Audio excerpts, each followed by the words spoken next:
Brett, thank you so much. I'm so excited for this interview. And in part, I think I'll discuss a little bit about that based upon your bio.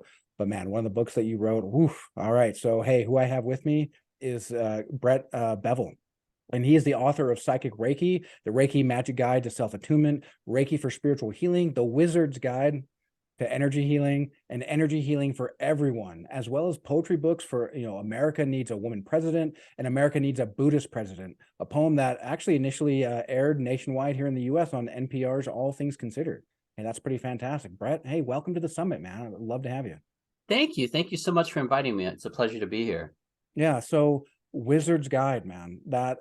So a quick snippet about me. When I was in the dark night of my soul, I was told that I should build out the greatest ideal of goodness of which I can conceive and then try to become it and become worthy of it by becoming that. And I did that all around being Gandalf. And Gandalf hanging out with these hobbits who just love to live life, not because they're going to buy him a bunch of stuff or give him a bunch of lavish gifts, but because they're good people. And in fact, the story goes on like this is why Frodo and Sam were so resilient against the evil of the ring, is because of the goodness within them. And so when I saw the Wizard's Guide to Energy Healing, I was like, oh man, I got to have a conversation with this guy right here. I have to say, I don't always say this publicly, but of all the books I've written, that one's my favorite. Oh, fun. Is there a Yeah. reason for that? It's the energy that's in it. So I do teach a number of different forms of energy healing, but the magical awakening, it's just very playful. It's also very powerful. The healing that I'll be doing later as part of this interview is going to be a magical awakening healing. And it's just, for me, there's just this level of playfulness and joy that happens for me as the practitioner when doing the healing. And again, I love Reiki. I love the other forms of energy healing that I've been trained in. But there's something about this where it like lights up that child in you, makes you feel playful, makes you feel that the world is this magical, beautiful place. And it is. So in writing that book, that energy was coming through. And so I think that's why it's my favorite of all the things I've written. Oh, I love that. So you're getting some cosmic downloads as you were writing that book? Yeah, I was. And, maybe this would be a good time for me to talk a bit about how Magical Awakening came to me. Was a download. It happened in June of 2007. I was on a training in another modality called vortex healing. I was on the 5th level training, which was called the Omega level. That was a 12-day training at that point. I think they've shortened it now, but at that point it was a 12-day training on the island of Mallorca in Spain. And it was a beautiful training. I loved the healing. And literally an hour after it was done, I was in the swimming pool at this nice hotel with my then girlfriend. We were now married, but at the time she was my girlfriend. And as I was swimming, I began seeing this light in the background of everything I would look at. And the best way I can describe it is if you've seen the film The Matrix, which I think most people have, when the credits are rolling, there's that trickling kind of ones and zeros that's going across the screen. It was like that, but it wasn't ones and zeros. It was just a sparkly white light kind of trickling in the background of everything I would look at. And I could feel from this light that there was a consciousness in it. There was an intelligence in the light. And I could also feel from the light that it was benevolent. And it was kind of talking to me, saying that I could empower others to this light. And so then while in the swimming pool, I was telling my then girlfriend, now wife, about this experience. I said, well, can I empower you to this? And she's like, yeah, whatever.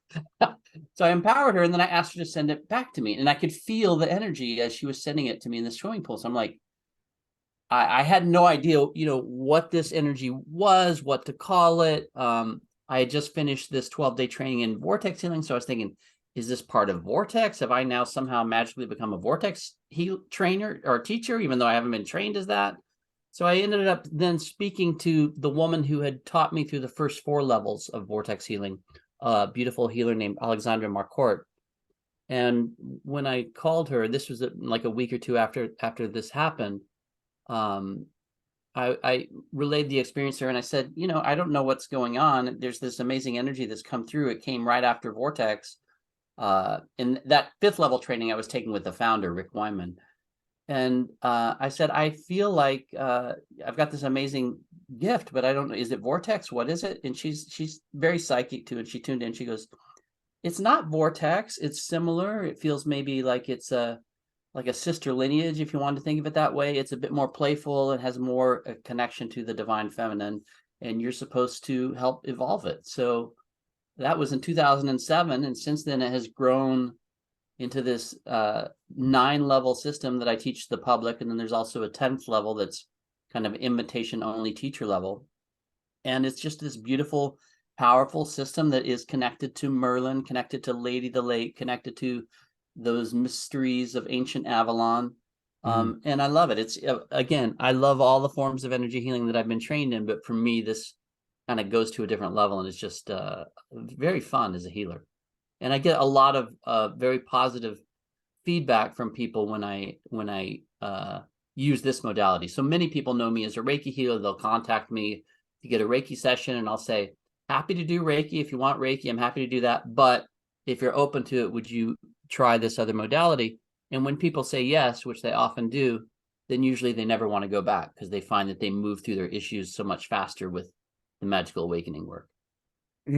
I love that. Well, I mean, there's this idea that we are born with old souls. Like we know what's important, the same way that, I described Gandalf hanging out with the hobbits, right? We know that love and just loving the people around us and sharing gratitude, that's what's important. But as we grow older, well, then we get a little bit more skeptical, we get a little bit more closed-minded, we close ourselves off and close our heart honestly, to the world. And what I realized, through my own path is that when that dark night of the soul hit me, all the walls fell down, like everything was just shattering.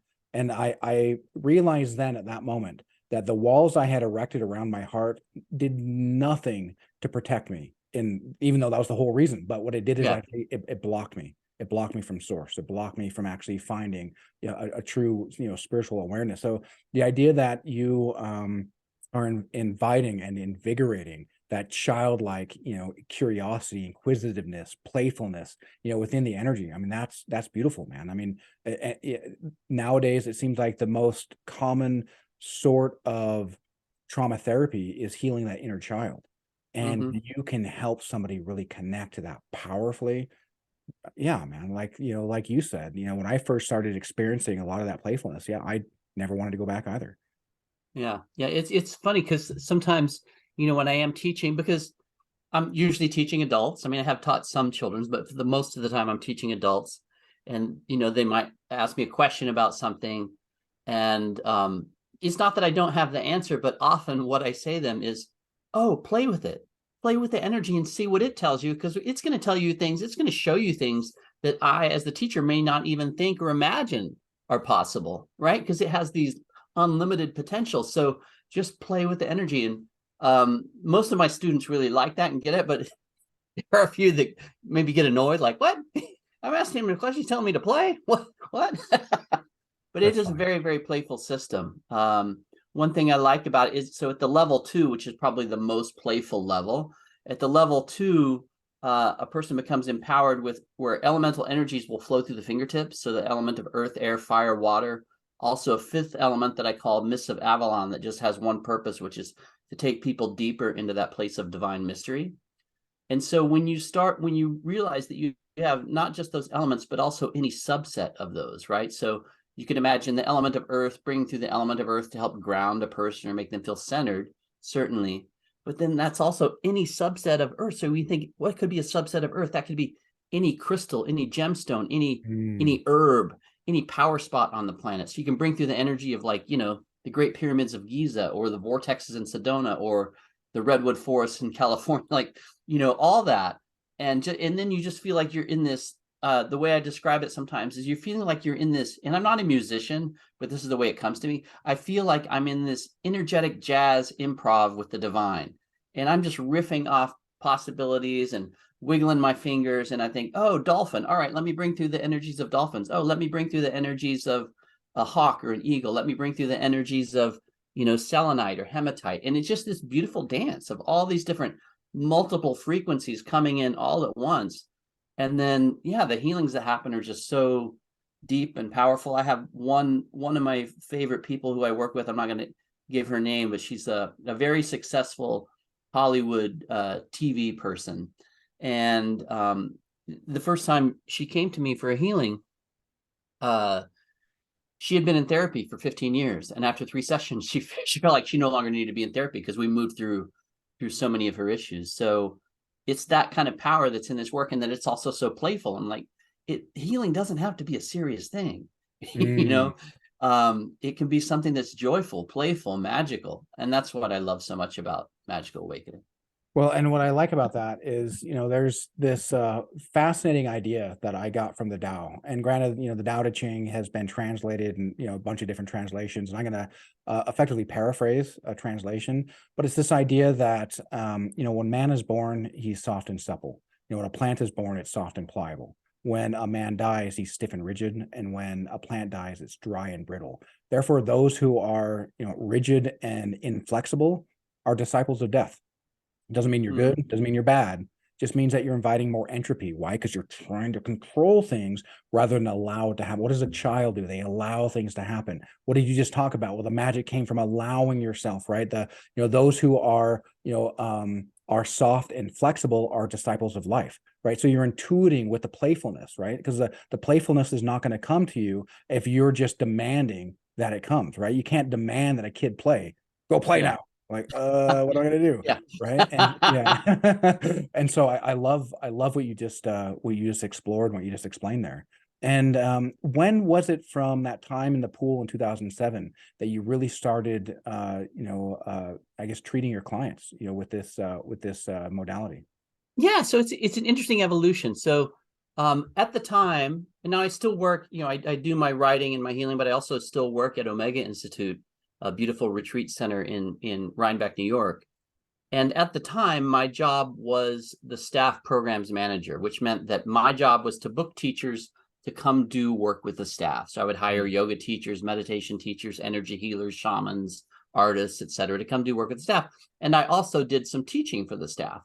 And so as part of my work with the staff, I would do regular group healings where I sit in the classroom, people come into the classroom, maybe 30 people, maybe 20 people, maybe 40 people, however many people want to come at that time.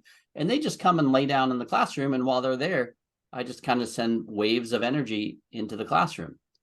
So at that point, and this was 2007, I used to do group vortex healing. So I would use the vortex healing energy to do these group sessions, and people love them. And we actually still have group vortex healings that happen for the staff at Omega Institute. But what I would notice was that even I was advertising group vortex healings, and even though my intention was to do group vortex healings, because I felt like that's what I'm advertising, that's what I should do. Yep. I would be sitting there in the chair, and the magical awakening energy would just come through. It's just like, no, we want to come and play. Now. And during those first few weeks, I started noticing very interesting things because, again, initially I just saw it as this white light. And so I'd be sitting there intending to do a vortex healing. And what I would notice was this image of a grail literally sitting in the center of my chest, and this light kind of spinning out of the top of it and going out into the room. And again, I'm not trying to control everything. So I'm like, okay, I'm not asking for this to happen, but it is happening anyway. So I'm just going to get out of the way and let it happen. And I wasn't announcing anything to the students, but what I would do is afterwards I'd say, yeah, so how was that healing? And people would say, oh, yeah, it felt really cool, but it felt a little different this time. And again, I wasn't announcing that anything different was going on because I wasn't even intending that anything different was going on. But I kept getting this feedback from the staff like, yeah, it's real, something's coming through, but it feels different than what you've been doing before. And this kept going on and on and on. And it was probably maybe a month or 2 months later that I finally kind of had the courage to say to them, well, you know what? This isn't vortex healing. Something happened to me when I was in Mallorca, and this is a different energy. So people were okay with that. They liked the energy, but they were used to vortex healing. So it took me a while to kind of wean that off for me, just to say, yeah, this is something different. So then I started doing it as healings with the staff. And then I also, over the number of years, have been teaching something called the Peace Guild at Omega. And that, again, was also for staff.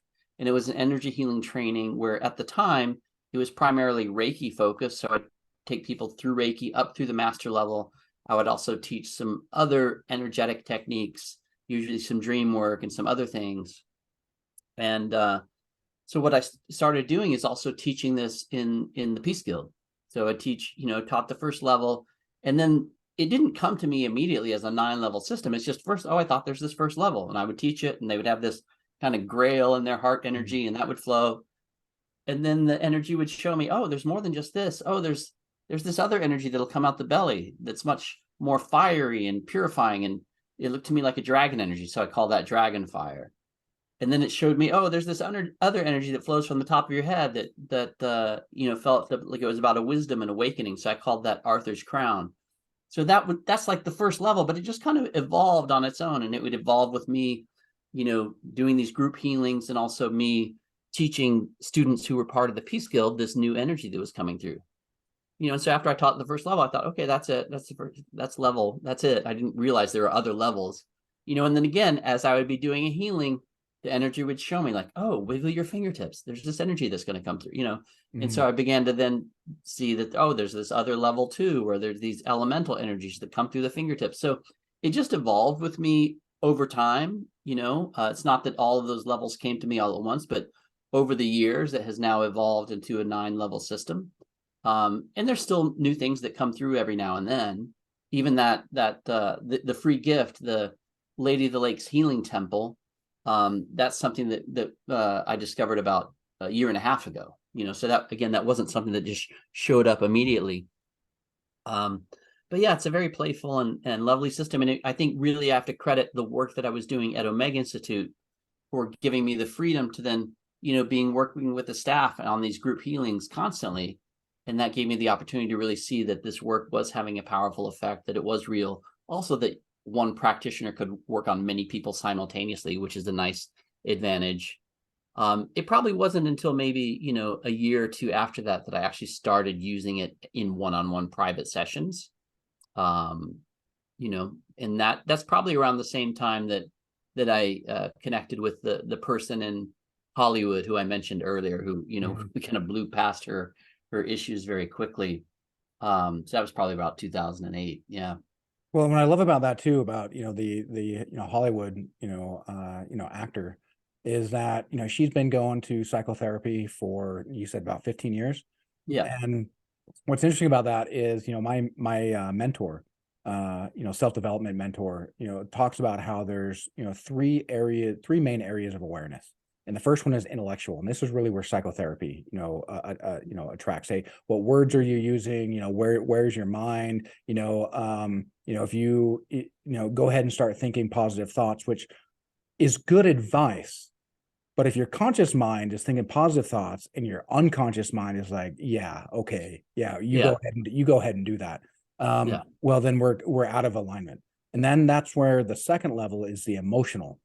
And so, think of like a smoker, right? There's no good reason why somebody should, suck in carcinogenic vapors into their lungs. So they know, intellectually that it's bad. But if, say one day that their daughter comes up to them, Daddy, Daddy, Daddy, I really want you to walk me down the aisle one day. I don't want you to die early because you're a smoker. Yeah. Right. And then they crumple up the cigarettes right there, and then they throw them away.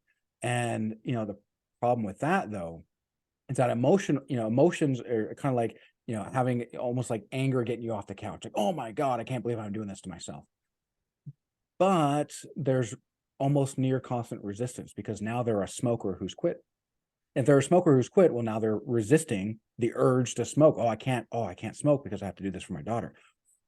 All right, I can't smoke. I gotta do this for my daughter. Well, then it's just like out of the gym and using resistance bands. I mean, can you indefinitely hold a resistance band at taut strength? I mean, no, right? Eventually you'll reach muscle failure. And then what I found that what healing does, and I'd love to hear your take on this, especially concerning like chronic mental pain, is it really taps into the identity. Because when your identity is a non-smoker, you don't even think about it. You don't even choose the identity non-smoker. That's not even a label you wear.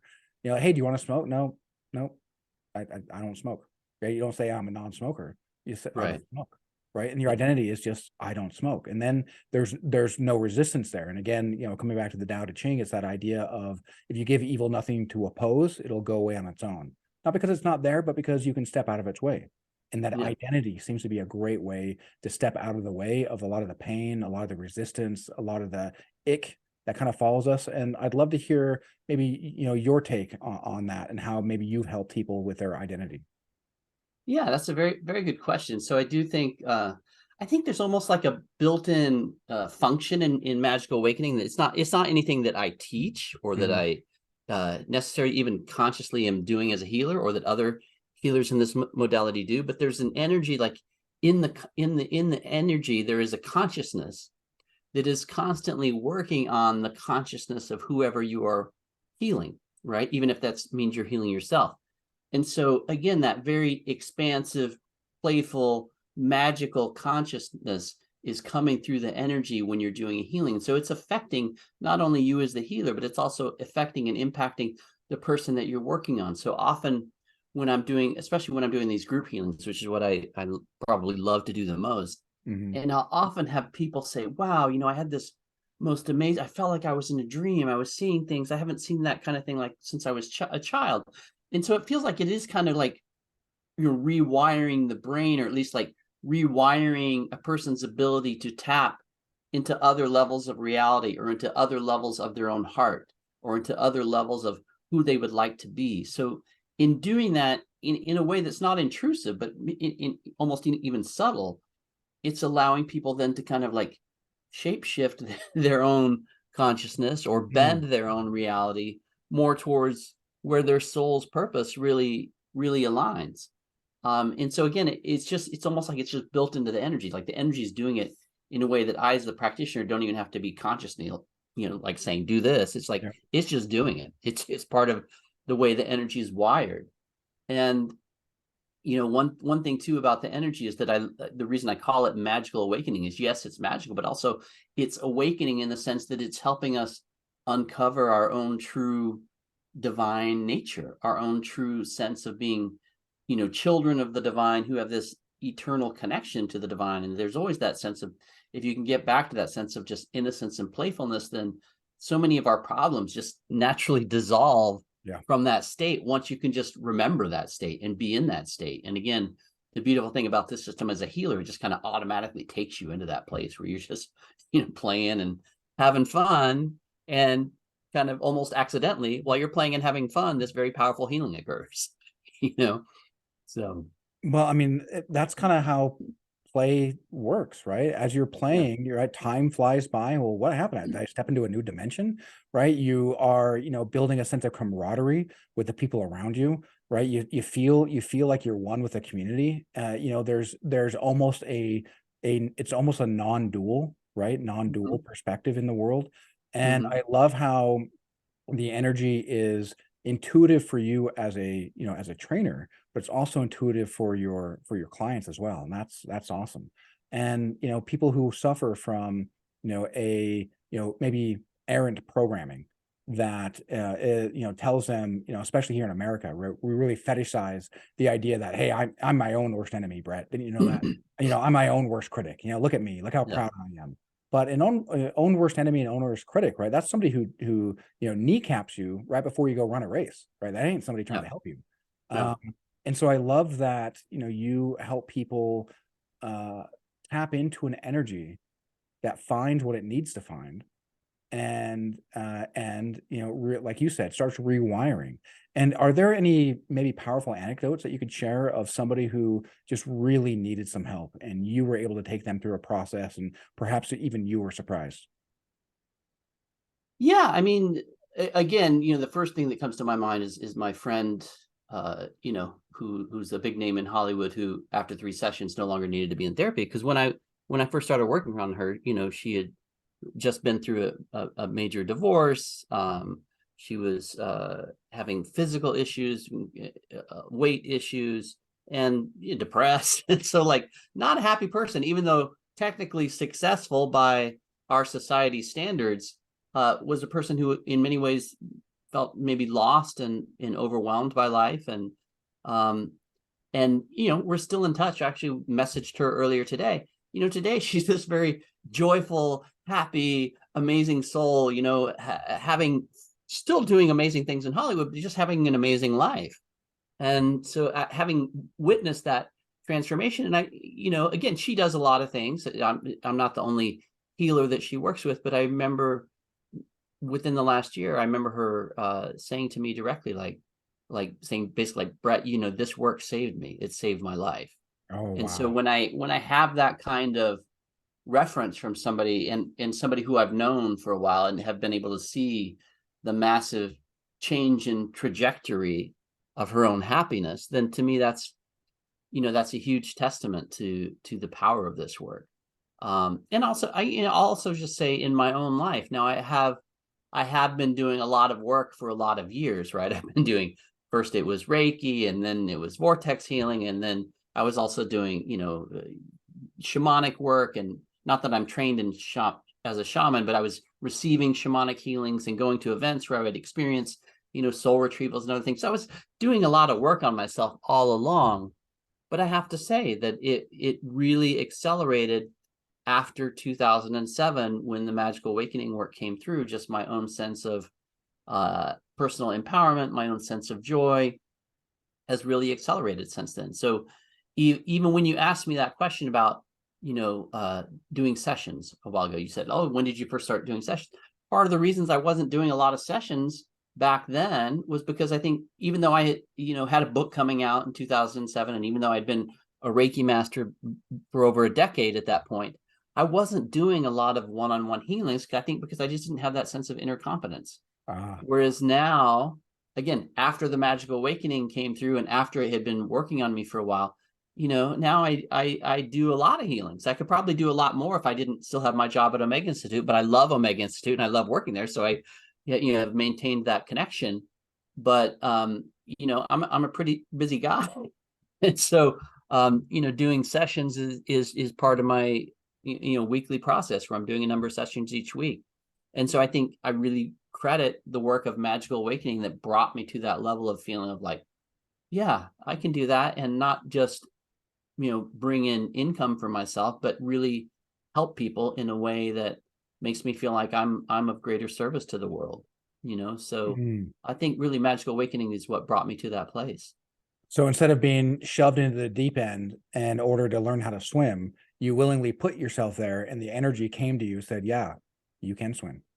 Yeah, yeah, it just showed me. I mean, and again, that's what I love about this energy. It will just kind of tell me things like, oh, tell me like, oh, time to write a book, or, you know, time to teach another class. And it's just, I'm just listening to it. And even when I'm teaching, I'm just more listening to the energy. And it's both the most positive part of the teaching and also something that I still have some students who might be resistant to it, where I'm just saying, just listen to the energy and let it tell you what to do, because it will tell you what to do. Right. Even if you're at level 2 and you got all these different elemental possibilities, so many that could blow your mind, you have to just, at a certain point, I say, hair up the hand out and let it go. Because really, that's just for people who need some sense of structure.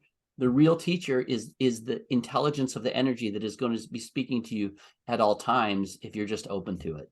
Mm, man, I love that. And you know, the idea of the playful nature as well. I mean, when I first started you know, learning how to heal myself, right? My master Ed Stracher, who, you know, jokingly I kind of relate him to Pai Mei from the Kill Bill movies.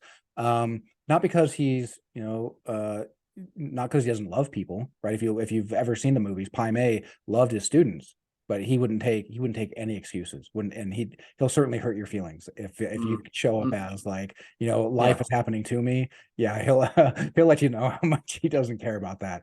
Well, I was you know, in my own, you know, meditations, and I wanted to really tap into a lot more of the, you know, Native American culture. So I was listening to this Lakota lullaby, and I just intuited as I was in deep meditation, listening to this song, that I should go down to the heart of Mother Earth and ask her to dance. And so I did. And when Mm. I did, I was thinking about, okay, well, here I am a healer, but I've got my body with these tattoos that don't really resonate with that, right? I've got like a, you know, a Chinese sun right here with, you know, a werewolf that is chained to it. And the werewolf was always representative of my dark side, the rage, right? You know, the Hulk, you know, that just, you Hmm. know, unthinking, blinded by rage.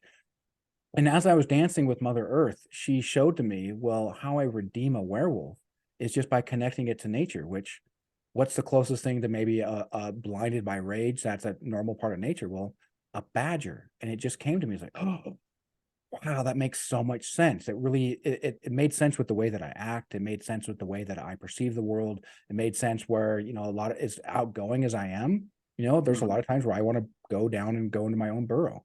And to be able to trust that sense of intuition is incredibly powerful. And the fact that you can help people with that as well, right? Because you've gone through it yourself. And then now you can help others be like, hey, get out of your head. I get it that you don't want to just, you know, hold the space for this energy. But if you do, that's where the magic happens.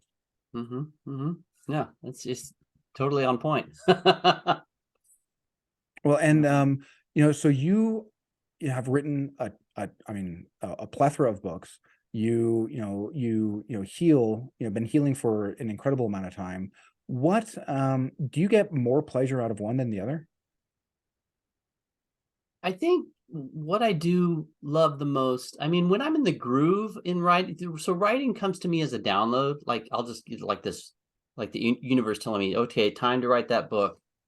And when I actually set to writing it, usually it'll take a month and I'll just like become obsessed with it. Like, yeah, I'll be doing my work at Omega and playing with my kid when I can, but otherwise I'm like up late at night till 3 a.m, just writing. And it'll just kind of come out, right? And usually once I write it, there's usually very little edits that need to happen. It's just kind of almost comes out in pure form. I mean, yeah, there's maybe a few, you know, grammatical things that might need to change, but for the most part, it'll come out as the book is.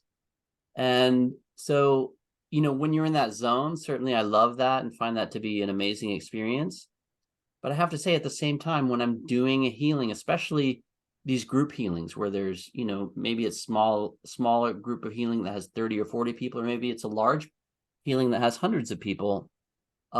Regardless, there's that place of just being connected, because what happens too with not just with magical awakening, but also with psychic Reiki and the other modalities I work with is that it seems to be that the more people who are present during a healing, that the more amplified the energy becomes, right? Yeah. So you know, if you were coming at it from like a place of like Newtonian physics or something, you would say, oh, wait, no, you just only have one healer and you got so much energy, so it's going to be less per person. Like, no, it's actually the opposite. It's like the more people you bring, the more energy that comes through and the more energy that each person actually receives somehow. And I, as the healer, feel that, sense that, go deeper into that magical sense of play because of that. So it takes me even into a more blissful, magical space when there's a lot of people there. Sometimes I do these large healings, usually happen to maybe twice a year. Me and William Rand and a few other healers will get together. We call it the Great Energy Healing Experience. And when the last one we did, we had over 600 people.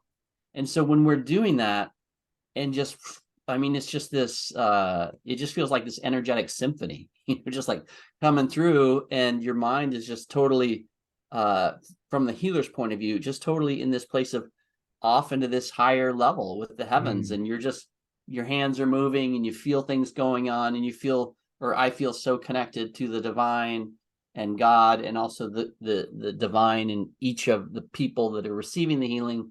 That's an amazing place to be. And so I do relish those experiences too. So if I had to pick one or the other, I'd say maybe that trumps the book writing. The book writing too is amazing as well. Yeah, I mean, they both sound powerful, and really, the common denominator there is that you're connected, right? You're Yeah. connected to that energy. You're connected to the higher, you know, and that's fantastic. So I do want to, in about 10 minutes, you know, give you time to do the healing. I'm really excited to see. Sure. Now I had a question though, because Yeah. you have a lot of symbolism around King Arthur, right? Merlin, Lady of the Lake. Is this something that you've been fascinated with your whole life? Is this something because of it's just actually where the healing, how you were trained? Or is this something that you also intuited? Yeah, that's a very good question, because first of all, I have to say I am not somebody who is that well versed in Arthurian legend, right? Like I saw, I've seen some movies about Arthur and, you know, Excalibur. I think it was called Excalibur. Maybe it came out in the 80s or something. All right. So I saw that movie.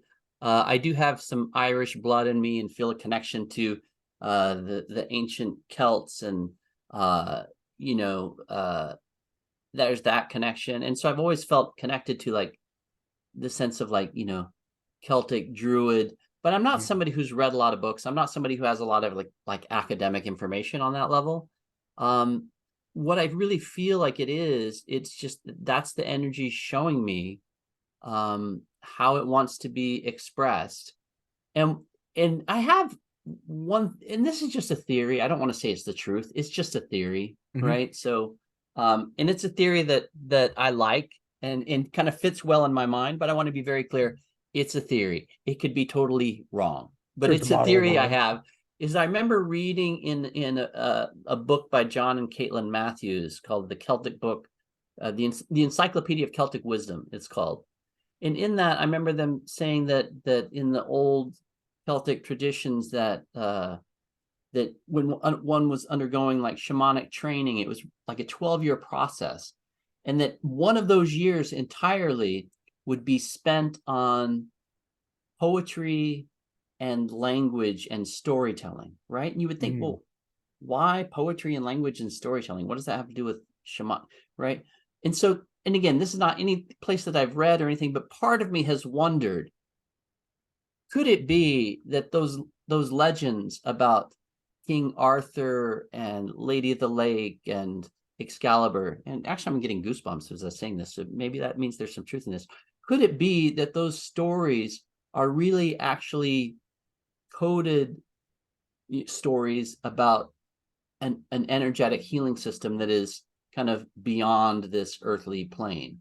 Could it Mm. be that, and again, this is just me and a theory. It's not something that I can in any way prove. It's not something that I'm asking you or your audience to say, yep, Brett's right around that. I'm just saying it's a belief I have and something that I think could be true. That those stories to begin with may have been about something energetic that, and again, when you think of those stories were happening right in the Middle Ages, when there was a lot of suppression around this kind of wisdom, right? You could be burned at the stake quite easily for Yep. talking about these kind of things. So maybe those stories were just a way for people to talk about something that was an energy healing system, something that existed, and that these stories are a reflection of that. Again, just a theory on my end. It makes a lot of sense. I love the model Yeah, that you created there, right? yeah, And nobody knows the truth with a capital T. The yeah, point is to create models of the world that benefit us and serve us. And so there's 2 points that really kind of that was crossed my mind as you were telling that. One is Einstein said that the mark of intelligence is actually imagination. And mm-hmm. so right there, spot on, right? Yeah, So, do you want to be somebody who just, is good at one, one single thing, you're a one trick pony, or do you want to be able to allow your imagination to explore, right? Which is where a lot of this playful energy comes from. But yeah, then two, coming back to the matrix, there's a difference between knowing the path and walking the path, Neo. yeah, yeah, yeah, Yeah. yeah, for So, I sure. mean, if we walk it and it holds true for us, well, that's really what matters, right? If we're benefiting those around us, we're not taking away, we're not diminishing anyone else's quality of life, and that model of the world serves us and adds value, well, sounds like a win in my book. Yeah, yeah, totally agree. I'd high five you through the screen. Yeah, I love it.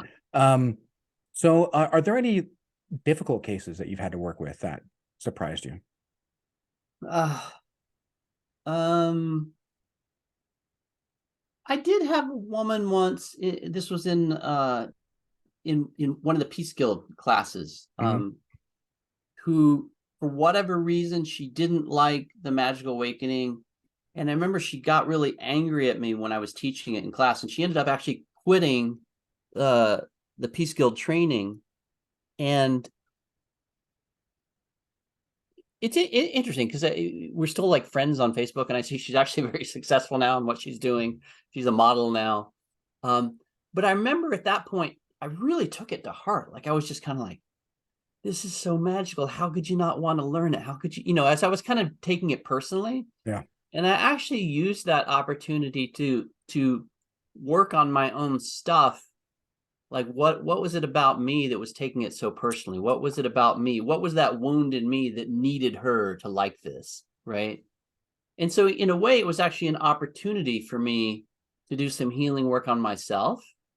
But at the time, yeah, I was like, it kind of really rocked my world as a teacher. Like, what?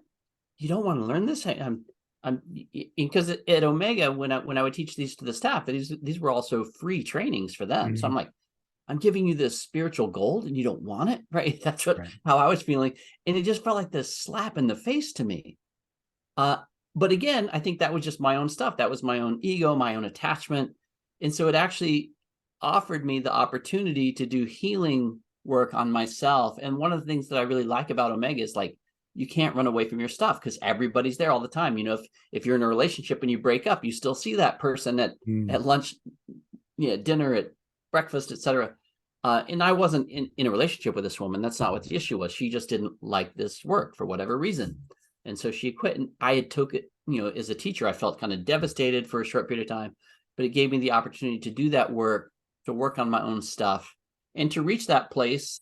I don't remember if it took a few days or a few weeks, but in a relatively quick amount of time, they feel like I was okay. Yeah, I would see her, in the lunch line at the dining hall, and I would see her around campus, and it was I no longer felt this big charge about it. I no longer That's such a felt this big. powerful way to look at the world. The fact that you realize like, hey, this is my perception and there's something within me. So let me do an exploration and see, what is the wound there that might need a little bit of energy salve. Yeah. And wow, man, that's powerful. I appreciate you sharing that. And Yeah. so what I really like to do now is give you the floor for your healing. And Sure. Yeah. Thank you. So everyone who's watching or experiencing this, please make sure that you're going to give the next 10 minutes to just this. I don't want to have you be chopping vegetables or trying to drive a car or anything, because this energy can take people into an altered state. So I want to make sure you're in a safe, relaxed environment. So you should be either seated or lying down, and make sure that you're not giving your attention to anything else. And I'm just going to do this at the higher levels of magical awakening. We can do it just by talking to the energy. So I'm going to say things that may not make any sense to you. Don't worry about it. You don't need to worry about it. All you need to do is relax and receive. So I'm going to begin by inviting Merlin's crystal to create a pyramid of the Paramatman light around everybody who's watching this. And I'm also going to invite Merlin's Book of Magic to create cords of gemstone of Excalibur from each and every bone in your body to each and every other bone in your body now.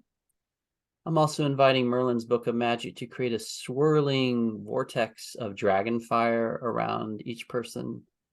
Also running spiraling energies of dragon fire through your chakras through time, from the moment of your birth up to the present moment, to clear all your chakras.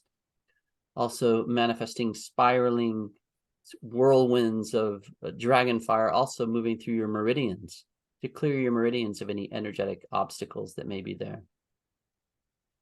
And from here, I'm also inviting Merlin's Book of Magic to create a pyramid of blue fire around you, and asking Merlin's Book of Magic to surround that pyramid of blue fire with a cube of divine flame, and inviting Merlin's Book of Magic to surround that cube of divine flame with a sphere of divine light of the Grail. And as these different sacred geometric forms of energy are around you, I'm also going to bring through some elemental energies to my fingertips. So you may see me wiggling my fingertips now, and I'm just going to play with the elemental energies, not so much verbally, but just bringing through different varieties of elemental possibilities right now. And I may talk a little bit about it. So right now I'm creating an energetic structure made out of the element of fire, sacred geometric structure made out of the element of fire, and weaving that through time from the moment of your birth up to the present moment. You could almost imagine it being like a web of fire energy running through your body, through your consciousness, through time, from the moment of your birth up to the present moment, to do, again, just help burn out, release maybe whatever needs to be removed, whether that's a physical toxin, an emotional toxin, some word that somebody said to you 15 years ago, whatever it might be. We're just working to help release that now.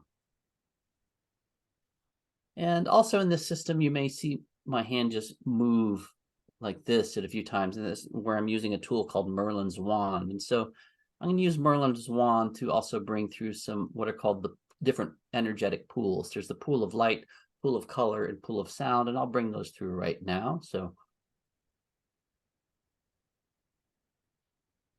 And also going to use Merlin's wand to bring each and every vertebra of your spine into its own magical jewel of the Grail, which are like little bubbles of divine consciousness. And using Merlin's wand now to bring each organ and organ system into its own magical jewel of the Grail. And using Merlin's wand now to bring each and every energetic body of your being into its own magical jewel of the Grail. And we're just going to let that kind of sit and move with you. And while that's moving with you, I'm now going to bring through the energy of Excalibur into that. And again, this Excalibur is just a beautiful energetic sword, has a very yang-like quality.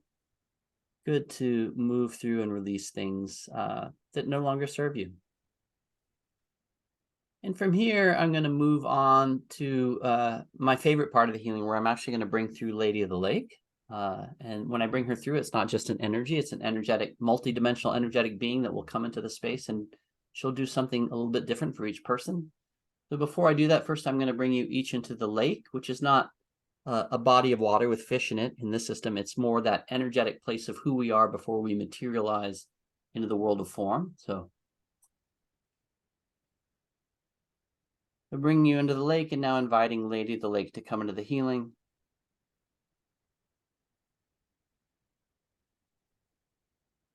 And again, she's a multi-dimensional being, so she may do something slightly different with each person. So I can't, verbalize everything that she's doing with every person. I'm just going to let her come through. I will say that she tends to be very fast with her work. Sometimes she's in a healing for 10 or 15 seconds and then gone.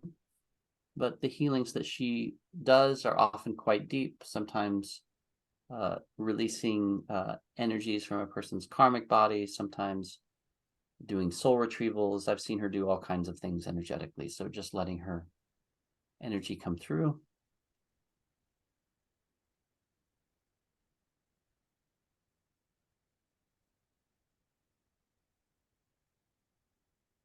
And from here, I'm just going to invite Merlin's Book of Magic now to bring everybody on this call into Lady of the Lake's Healing Temple.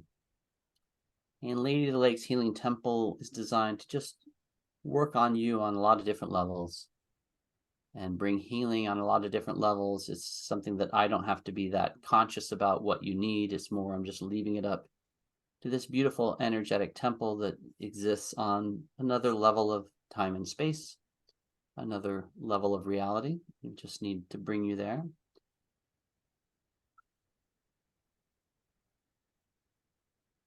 And while that's going on, while you're still in Lady Lake's Healing Temple, I'm going to add in some energy that I call blue electricity that really kind of works on the architecture of your soul, kind of restores the foundation of your soul and your soul's purpose.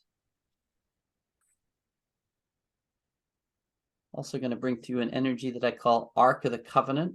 For many people, they then flash immediately on the Bible. And this energy, what it does energetically is it really helps restore whatever it is, whatever that divine contract is that your soul has with the divine, about whatever your purpose is, whatever your covenant is with the divine. So we're going to bring that energy through right now.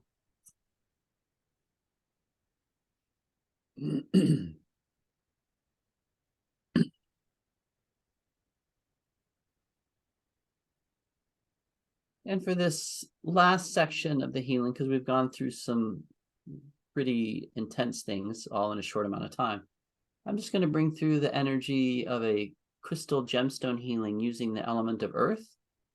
And I'm just leaving it up to the intelligence of Merlin and Lady of the Lake to determine what energetic crystals you might need. So it might be bringing through the energy of selenite for some people, and maybe the energy of rose quartz for somebody else, or combinations of different crystals and gemstones for others. So I'm just, again, leaving that up to the divine intelligence of the energy itself, bringing through that crystal gemstone healing. And also from here, just also inviting Merlin's Book of Magic to create, using the element of earth, to create energetic holograms of my hands, performing a healing emanation on each person on this call.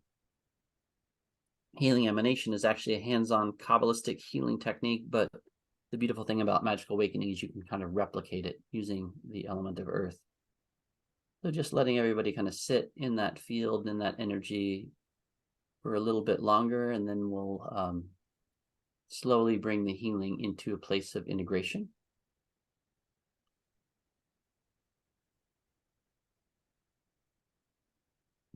So I'm going to begin the integration piece just by first creating an energetic grounding cord from everybody's root chakra all the way down to the center of the earth, and intending that that cord is supplemented by the energy of hematite, which tends to be very grounding, and also bringing through the element of fire to just help re-energize your body,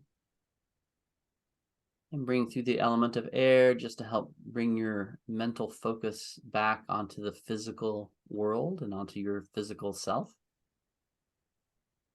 And bring through the element of water as a beautiful waterfall flowing down from above, washing through all of your energetic bodies, washing through all of your chakras, all your meridians, washing away any last energetic debris that's ready to be released. And also sprinkling in some mists of Avalon, which has one purpose, and which is to connect you even deeper to that sense of divine mystery.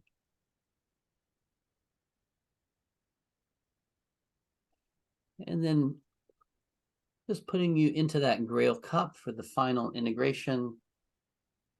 And as that integration occurs, the whole purpose of the integration is to help basically bring you back into your body and bring you back closer and closer to a state of normal waking consciousness, because even though we are spiritual beings, we do exist in this world of form. And so when I end a healing, I do try to make sure that everyone's back in their body and is back into a place of normal waking consciousness. So that's a little sample healing of magical awakening, and hope you enjoy it. Know that it may still be vibrating for some of you still. Just recommend that you drink a bunch of water for the rest of the day to help with the detox process that may be happening for some of you as the energy moves into the cells and helps release stuff at the cellular level. Man, I really like that. There was a lot going on, so I don't really remember. I felt, certain things, but the waterfall I felt too, because especially because I've changed so much, right? I don't know if you've noticed this too, but when I really started leaning in on my spiritual path, it really felt like each year was like 3 years in one. And there's so much transformation that happens that I suspect that there can be fragmented code kind of floating around, and to kind of flush out that fragmented code. That's yeah, that's nice. Yeah. Yeah. It's funny. I think I don't know if it was in which book, but in one of my books, I remember actually saying that kind of like defragging your energy field. So yeah. That's funny.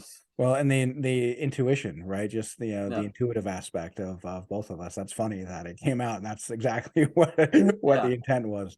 Man, I really really love that, and for those watching, Brett has so kindly actually allowed for you to download his free healings, a 60-minute healing with accompanying audio chant. I went through it myself. I found it quite serene, and I really liked it. The healing comes from the Lady of the Lakes Healing Temple and works on balancing and regenerating all aspects of your being. And so I encourage you to go download it now. You'll have about 48 hours to do that. And make sure that you get in contact with Brett. If you like this, if you felt something, hey, reach out to him to get that healing. Reach out to him and see what you can do to be a part. Because holy cow, man, you've got something special. Thank you. Thank you. And thank you so much for having me be part of this. It's been a pleasure to share this hour with you, and to also get to know about you and your presence in the world. So thank you so much. Hey, you know what? It's been my distinct honor. I love the work that I do, but being able to connect to other people who are going out and helping the world. Right. That's the point of cancel chronic pain here is like where is chronic pain? Well, it's not just in the individual body; it's also in the body collective, right? The body politic, and be more focused on helping people instead of focus on opposing, right? Because if I oppose something again, I'm now inviting more of that evil into my life. But by focusing on people like you, broadcasting, your own brilliance, and helping people share their story, and helping people find, modalities of those who are suffering, can actually reach out to you, can reach out to me, whoever it is that they resonate with, in order to find that healing. Well, that's a way of stepping out of the way and allowing the evil to go away on its own. Yeah. Yeah, well, thank you so much for joining me. You are an incredible human being. I'm definitely going to be paying attention to next time you get a download and write another book. And yeah, and then also if you put on any live events, it would be fun for me to plan and be there in person, actually meet you and give you a hug. Yeah, yeah. I would love to. We'll stay in touch for sure. Yeah, that sounds fantastic. Well, Brett, you are incredible. Any last words of wisdom that you'd like to share with the audience? Just listen to that divine voice inside you and let it take you to the right healer, the right teacher, the right book, the right place to be on this planet, and it will take you there. So just listen to that voice within. I love it. Tap within and find find everything that you need. Well, this has been an incredible interview, and thank you so much. And we've got even more speakers as the summit goes on, and I'd love to hear who you loved. And when you listen to that Lady of the Lake healing, reach out to Brett and let him know. Right, let him know what you felt. Give him some feedback. Right, this is something that all teachers love, is the ability of having people say, hey, I went through your stuff. I paid attention to it, and man, this is what it did for me. And I'm sure that you'll move him. And again, thank you so much for gracing us with your time. I've loved this. It's been such an awesome conversation. And you, sir, I hope you have a magical rest of your day, a magical rest of your year, and may love and truth always guide your path. Thank you. Thank you so much. Again, just want to give you another high five through the screen. I love it, man. I love it. Awesome. Well, this has been incredible. And hey, you guys go get that gift while you still can. It'll be up for about 48 hours. And yeah, get it done. Awesome. Thank you so much. And signing off.